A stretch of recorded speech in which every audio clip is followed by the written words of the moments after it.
Hi, everybody. This is Christine from Firemoonalchemy, and I'm popping on here to talk about what you guys can expect from the upcoming solar eclipse in the sign of Aries. So let's just get to the messages. So during a solar eclipse, the moon's path is in front of the sun, temporarily blocking the sun's rays from reaching the earth.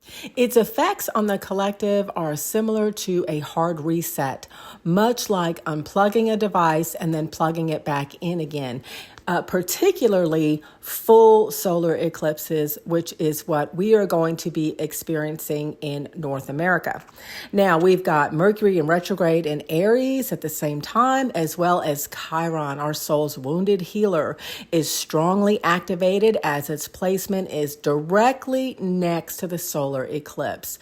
So now, depending on where this transit is occurring in your personal natal chart, this highly energized event will serve as a transformative wake-up call that opens your eyes, bringing about a newfound sense of clarity and healing that raises the bar of what you previously thought was possible.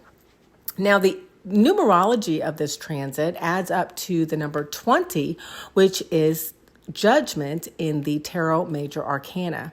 Now, I was quite surprised that this was a tarot card theme for this transit, as this card's energetic signature is quite similar to the overall eclipse theme. Now, this card speaks of self-reflection, healing, and awakening. It signifies a point in our life where we honestly review our past and ask ourselves if our current life path feels authentic to our soul. Now, often when this card comes up in my readings, it reflects a divinely inspired, significant life event or change. Something from the past needs to be reconciled and released so that, 1, you can move on with your new life, or 2, you improve your existing experience to benefit not only yourself, but those that you care about.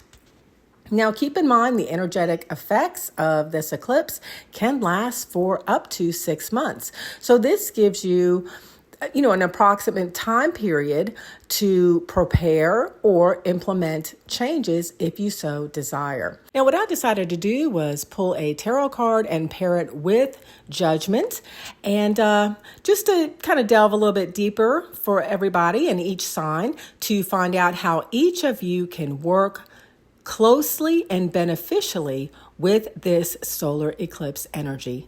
So with that being said, let's go ahead and get started. Okay, Capricorn, Sun, and Rising, your cards are Judgment and 10 of Pentacles. Now, this eclipse is occurring in your 4th house of home and family. So there are some significant changes happening in this area of your life. Now, planting some roots may be the focus for you, as you may be getting engaged or married. Others of you will decide to start a family.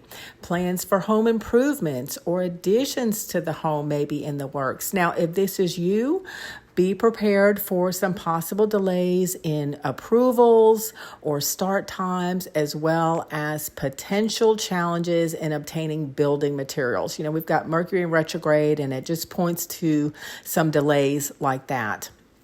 Everything will work out and it'll be fine. Just be patient. You may have to just roll with a few things at first and put in some extra effort, especially if you're dealing with an HOA or something like that. Some of you may be moving for a company position or career change, or, maybe you guys are upsizing or downsizing. There's just a lot of activity here.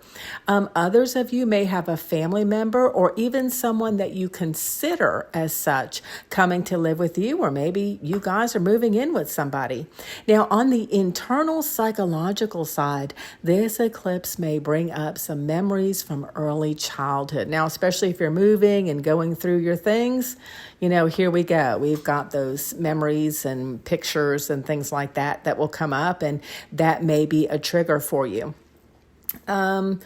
Or let's say if there is a living arrangement shift, that also can bring up some things. But I'm going to say, this eclipse is giving you the opportunity to break a cycle or pattern, as well as Capricorn. There is a real potential here to improve or transform a relationship within your family dynamic. So overall, I think this fourth house eclipse will be very healthy for you. It's going to offer you an opportunity for profound healing, and as well as, improvements in your life that you have been, wanting to make for a while. Aquarius, sun and rising. Now, this eclipse is occurring in your third house of communication, short-term travel, and local community. Now, you may be getting a license or certification or learning a new trade or skill. You may also be teaching a class, writing, making a presentation, or putting together some type of online course. So basically, your learning and communication skills will be highlighted during and shortly after this eclipse. Now, it's interesting that the Ace of Cups came out for you. Underlying causes of why some of you may feel blocked when it comes to heartfelt self-expression may be something that you decide to explore, especially for those of you that were chastised or punished for expressing yourself when you were younger. Now, therapy or counseling can be a real game changer here to open up your heart and throat chakras. Now, for others of you, I ask, is it time to open up and tell those that you care about and that care about you, I'm emphasizing that, how you feel?